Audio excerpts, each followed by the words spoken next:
Saya perintahkan kepada Menteri Kesehatan dan juga kepada Kapolri untuk sangat serius mengusut, menelusuri masalah vaksin palsu ini.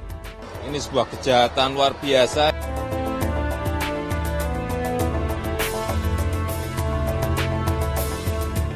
Saudara, berdasarkan informasi yang kami terima dari sumber kami, para pembuat vaksin palsu harus membuat vaksin palsu dengan botol yang diambil dari limbah rumah sakit.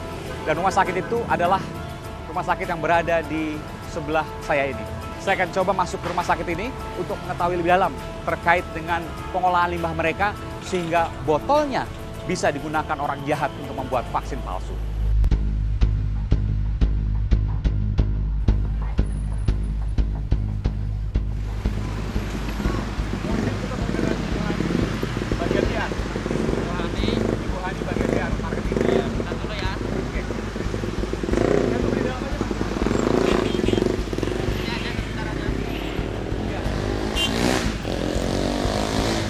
Temui saya di dalam, oke?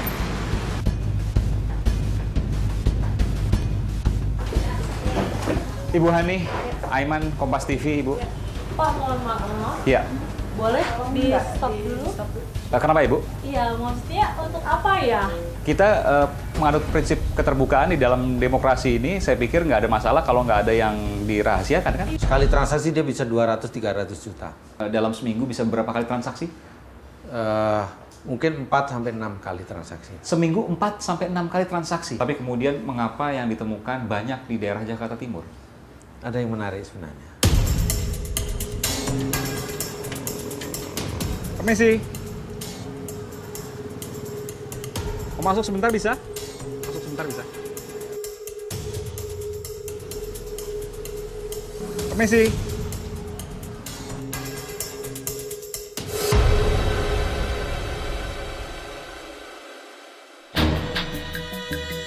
Permisi, Bu. Assalamualaikum. Ibu, saya dengar anak-anak Ibu semua diimunisasi di tempat bidan Eli Novita. Iya, betul. Betul ya, Bu ya? Iya, betul. Itu vaksinnya mengandung apa gitu kan jadinya? Apa cuma nggak berbahaya atau berbahaya, kan bingung juga. Apa harus vaksin ulang?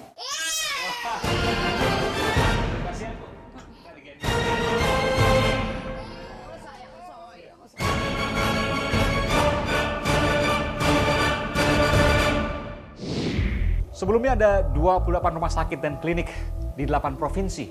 Mereka semua diduga menjadi penyebar vaksin palsu. Selang sepekan, datanya berubah.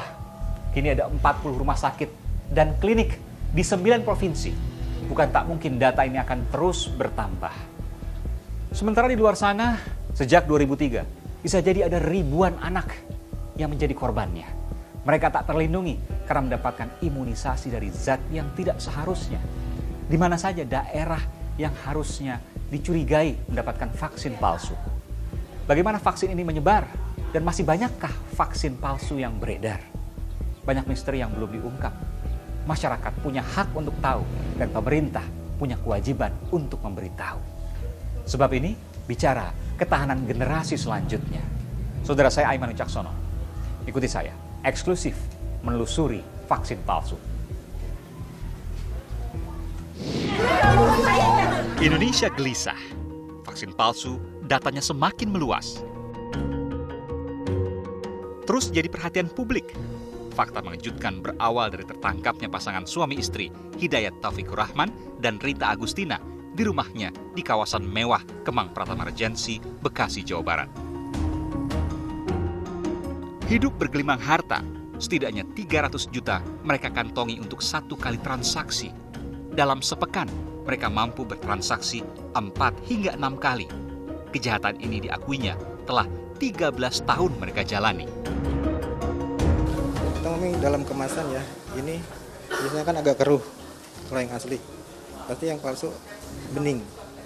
Oke, agak keruh. Ya, yang asli. Kalau yang palsu bening. Tak lama berselang, Direktorat Tindak Pidana Ekonomi Khusus Tipideksus Bareskrim Polri membekuk seorang bidan bernama Monagu Eli Novita di tempat praktiknya yang terletak di Ciracas, Jakarta Timur. tak hanya menggunakan vaksin palsu untuk para pasiennya, ia diduga sekaligus mendistribusikan ke berbagai tempat lain di Indonesia. Seolah tak berhenti, sindikat jahat para pembuat vaksin palsu pun kian terkuak. Fakta mengejutkan kembali terbukti. Para pembuat vaksin palsu memperoleh botol dari limbah rumah sakit. Limbah botol ini dipungut oleh pekerja di rumah sakit itu untuk kemudian dijual kepada pengepul. Setelah rampung dibuat, vaksin palsu pun siap diedarkan kepada para distributor. Para distributor ini memasok vaksin palsu ke berbagai rumah sakit atau klinik, bahkan tengah ditelusuri, vaksin palsu juga dijual di situs belanja online. 13 tahun peredaran vaksin palsu membuat kekhawatiran. Mulai dari pembuatannya yang tak steril, hingga yang paling penting, absennya sistem kekebalan tubuh anak terhadap penyakit berbahaya. Pertaruhan bagi generasi bangsa.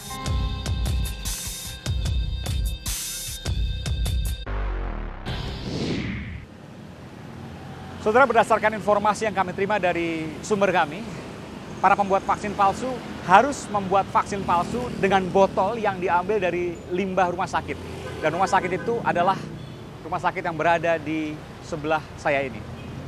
Para pembuat vaksin palsu bisa memalsukan nomor registrasi vaksin, bisa memalsukan bungkus vaksin, bahkan bisa memalsukan isi cairan vaksin dengan sembarang yang berisi antibiotik dan cairan infus. Tapi para pembuat vaksin palsu tidak bisa membuat botol vaksin karena harus diambil dari limbah vaksin asli yang berasal dari rumah sakit. Saya akan coba masuk ke rumah sakit ini untuk mengetahui lebih dalam terkait dengan pengolahan limbah mereka sehingga botolnya bisa digunakan orang jahat untuk membuat vaksin palsu.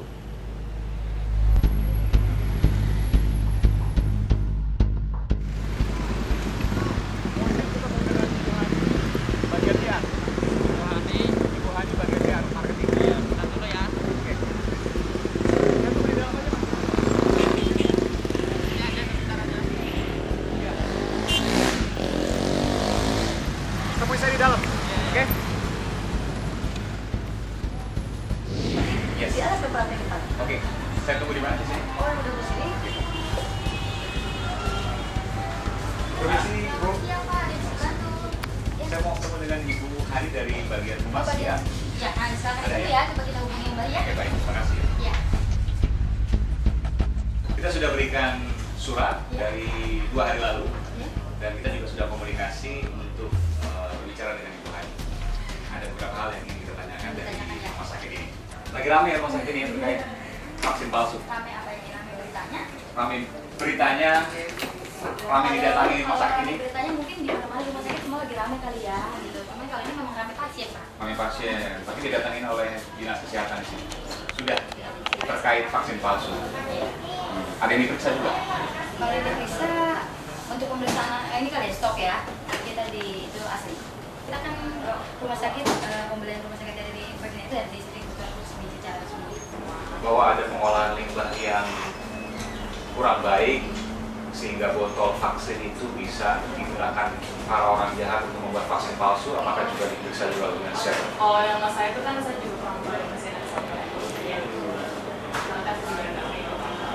Tapi udah beberapa kali orang dinas kesehatan datang ke sini. Kalau yang terkait vaksin iya. Cuma kalau yang sebelumnya Kapan terakhir mereka datang? pokoknya lagi isu hangat itu nggak lama. Beberapa kali mereka datang. Kurang tahu beberapa kali ya. Dari pihak keamanan, polisian, kemudian Kementerian Kesehatan misalnya. Dari Kapolsek sudah. Dari kepolisian sudah datang juga. Apa yang dilakukan polisi di sini? Kalau itu kurang tahu ya, karena langsung ketemu soal ini juga. Ibu Hani, Aiman, Kompas TV, Ibu. Pak, mohon maaf. Iya. Boleh di stop dulu? Kenapa Ibu? Iya, maksudnya untuk apa ya? Kita menganut prinsip keterbukaan di dalam demokrasi ini, saya pikir nggak ada masalah kalau nggak ada yang dirahasiakan kan? Iya, maksud saya mohon maaf, walaupun seperti itu saya menghargai, tapi kita kan tetap ada aturan gitu loh. Maksudnya ada apa ya? Sudah janjikah sama Hani? Sudah Atau ada. Sudah janjikah dengan rumah sakit ini? Kita sudah memberikan surat sejak hari Rabu ke Ibu Hani, betul ya? Sudah diakui oleh Ibu Hani. Kita ingin mengetahui terkait dengan adanya isu vaksin palsu di rumah sakit ini. Bukan soal vaksinnya, tapi pengolahan limbahnya. Karena informasi yang kami terima, dari sumber kami, botol yang digunakan oleh para pembuat vaksin palsu berasal dari sejumlah rumah sakit, salah satunya adalah rumah sakit di sini. Dan kemudian kami ingin mengetahui bagaimana pengolahan limbah rumah sakit ini sebagai tanggung jawab terhadap publik. Karena dari pengolahan limbah itu diketahui botol itu diambil oleh orang-orang jahat, entah melalui siapa, apakah office boy, apakah orang lain di sini, kita tidak tahu. Tapi dari botol hasil limbah rumah sakit ini kemudian digunakan orang-orang jahat itu untuk membuat vaksin palsu. Sebenarnya gini Pak Aiman, untuk surat yang permintaan interview itu kita terima. Cuma tadi pagi saya sudah confirm ke Mbak Adel kalau dari manajemen kami sendiri kebetulan dari kemarin sampai dengan menjelang Lebaran nanti kita sedang sibuk gitu. Jadi kan ini semester awal ya Pak ya, dari bulan kemarin kita lagi ada review, lagi ada meeting itu semua manajemen kami sedang kebetulan lagi full time banget gitu. Jadi saya dengan sangat menyesal saya sudah info ke Mbak Adel kalau kita nggak bisa terima untuk interview. Bahwa ada hak masyarakat untuk mengetahui bagaimana pengolahan limbah di sini sehingga limbah dari botol-botol vaksin itu digunakan vaksin palsu, itu juga ada hak yang harus diberikan. Artinya kami ingin memastikan bahwa limbah di sini sudah dikelola baik dengan benar. Ya Pak, tapi kalau dari pihak yang berhak untuk memberikan informasi tersebut kan dari manajemen. Gitu. Nah, jadi kami tidak berikan izin sekarang? Untuk manajemen kami untuk saat ini belum bisa menemui karena memang terbentur dengan kebutuhan yang memang lebih urgent. Gitu. Bahkan untuk memberitahukan bahwa pengolahan limbahnya sudah berubah di rumah sakit ini pun tidak lebih urgent dari hal-hal yang Anda sebutkan tadi, Ibu. Mohon maaf sebelumnya, itu memang... Ini kaitan ke ribuan anak, Ibu. Ribuan anak yang kemudian mengkonsumsi vaksin palsu. Iya, tapi untuk saat ini, dari statement dari manajemen sendiri, maksudnya kami tidak memiliki wewenang, Pak, kompetensi untuk memberikan statementnya. Oleh karena itu, tunjukkan ke saya orang yang bisa menjawab itu yang memiliki kompetensi menurut rumah sakit ini dan Ibu. Kan simple Ibu, sederhana. Sederhana sih. Tapi kami pun tidak diberikan untuk akses untuk ke sana. Seperti itu Pak. Gitu. Dan kami pun tidak diberikan akses untuk ke sana. Untuk saat ini belum ya Pak. Kenapa Ibu? Gitu. Kita kebetulan kan memang dari manajemen ya Pak. Kalau dari manajemennya belum memberikan izin, saya dengan Ibu di sini juga belum bisa. Kenapa rumah sakit ini begitu tertutup? Bukan tertutup Pak. Saya tidak diberikan akses Ibu? Bukan tidak diberikan. Buktinya sekarang? Saat ini, bukan. Mbak Hani tadi sudah menjelaskan bahwa sebenarnya Mbak Hani sebelumnya tadi pagi sudah berkomunikasi. Jadi bukan berarti kami tidak memberikan kesempatan kepada Bapak. Saat ini memang tidak, karena memang jawabannya seperti yang Mbak Hani sampaikan. Artinya tidak diberikan akses. Saya ingin tanya Bu, Dinas Kesehatan, Kementerian Kesehatan sudah datang ke sini? Saya tidak bisa menjawab itu, karena memang bukan kompetensi kami untuk menjawab. Mohon maaf. Bukan saya tidak menghormati Bapak sebagai pencari berita atau mewakili masyarakat yang tadi Bapak bilang. Saya dengan hormat saya menghormati pekerjaan Bapak atau tim Bapak, tapi kami tidak bisa menjawab apapun karena bukan kompetensi kami. Baik. Mohon maaf. Baik. Jadi apapun pertanyaan saya tidak akan dijawab oleh Ibu. Iya, betul. Baik. Terima kasih Ibu Hani. Saya menghormati juga. Ya. Terima kasih Ibu Hani. Dengan Ibu? Saya dengan Mira. Ibu Mira? Iya. Ibu Mira sebagai? Saya humas di sini. Kepala bagian humas? Iya. Kepala bagian humas rumah sakit ini. Baik. Terima kasih Ibu Hani dan Ibu Mira. Terima kasih. Sekali lagi.